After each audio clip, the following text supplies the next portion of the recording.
তো বাইরে একটা মাইক্রোফোন গিফট করতেছি। দুইটা গিফট পাইছস অলরেডি। আর অনেক কিছু পাবে, কখনো খারাপ সময় আসলে ইনশাআল্লাহ পাশে পাবো।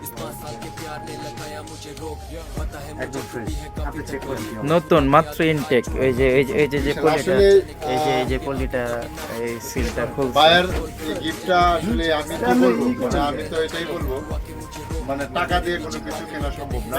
মানে ভাইয়ের যে ভালোবাসা, আমি এর আগে অনেকবার আসছি, প্রত্যেকটা বাড়ি কোনো না কোনো আমি কোনো কিছু দিতে পারি না, ভাই আমাকে দিয়ে দেয়।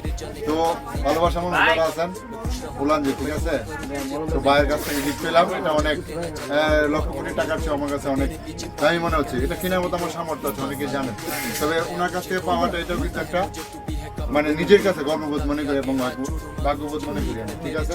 সাথে সেগুন কাঠের যে জিনিসটা অক্ষ হয়ে থাকবে, বুঝছেন, নষ্ট হবে না। আমি মরে হয়তো যাইতে পারি, কিন্তু ভাই মনে নষ্ট হবে না। এটা কিন্তু এরকম ভাই আজকে সকালে দিছে ঢাকা থেকে ওনার টাটকা গিফট আপনি পাইছেন ভাই, আজকে নিয়ে আইছেন ঢাকা থেকে। দরজা গিফট করছে, আর প্লাস এটা ভাইয়ের জন্য একটা ক্রেস্ট নিয়ে আসছে কার্ড দিয়ে। একদম নতুন।